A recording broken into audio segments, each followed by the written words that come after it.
What if the secret to a happy life isn't more money, but more meaning? Lean in, because this story starts in a one-room house with a leaky roof, a flickering bulb, and a man named Armin who owned exactly three things: a patched-up jacket, a dented kettle, and a stubborn belief that tomorrow could be better. Every morning before dawn, Armin pushed a cart through sleeping streets. He sold tea for a few coins, counted every rupee twice, and smiled at everyone once. People wondered why he smiled. He had no savings, no security, no shortcuts. He only had this, a promise to himself: if I can't add to my bank, I'll add to my day. So he poured that promise into every cup. One winter, he noticed a boy shivering on the curb, bare feet, hungry eyes, the kind of cold that crawls into your bones. Armand handed him a steaming glass for free. The boy's hands shook. His eyes didn't. They locked on Armand like he'd just seen the first sunrise of his life. Armand lost a sale, but he gained a reason. Come back tomorrow, he said. Bring your smile. The boy came back. So did others. The porter whose back hurt, the old tailor with a cough, the flower seller who never sold out.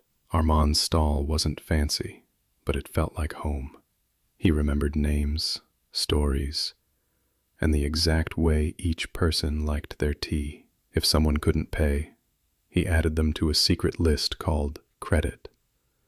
But in his heart, it was called faith. One evening, after a long day, Armand counted the coins in his tin and realized he'd made less than usual. He felt the familiar pinch of fear. Rent, rice, repairs.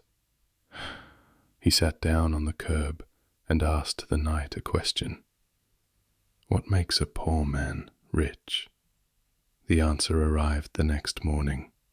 Quiet, simple, undeniable. A rush of regulars flooded his stall before sunrise, not just to buy tea, but to help.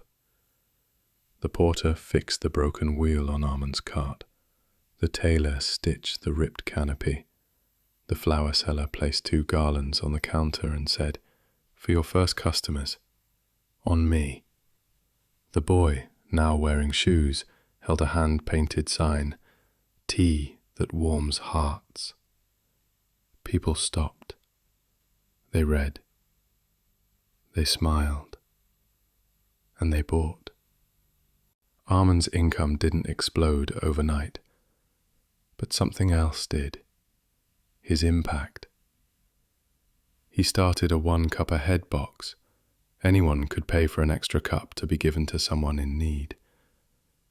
Within a week, the box stayed full.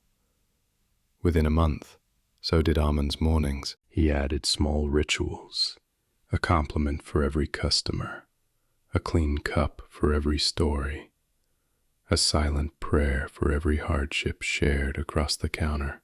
He discovered 3 rules that changed everything. Rule number 1, start small, start now. Big dreams grow from tiny daily courage.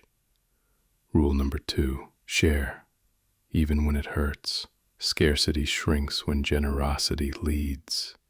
Rule number 3, count blessings harder than coins. Wealth is a feeling before it becomes a figure. Time tested him. Rain collapsed his canopy. He rebuilt. A competitor opened nearby with glossy cups and louder music. Armand didn't get louder. He got kinder. He learned to memorize faces, celebrate small wins, and say the 6 words that made people stay. "I'm glad you came today, friend." Years later, a stranger in a neat shirt visited his stall. "Do you remember me?" he asked. Armand looked up and saw the boy from the curb, now a young man with steady hands and determined eyes. "You once told me to bring my smile," the man said, placing a thick envelope on the counter. "You gave me tea when I had nothing. Consider this a return on kindness. Inside was enough to fix the roof, expand the stall, and build a small shade where people could sit without buying a thing. Armin cried, not because of the money, but because the envelope carried the proof of a life well lived. The circle had closed, and kindness had come home. So what's the secret of a happy life? It's not waiting for perfect conditions. It's starting where you are, serving who's in front of you, and trusting that what you give finds its way back. Armin remained a simple tea seller, but he went to sleep rich every night, rich in names, in stories, in purpose, and in the morning, he woke up to do it again. If this story moved you, share it with someone who needs hope today. And if you want more powerful, real stories like this, hit like, subscribe to the Pearls Whisper Tales, and turn on the bell icon so you never miss a reminder that happiness isn't found, it's made, one cup at a time.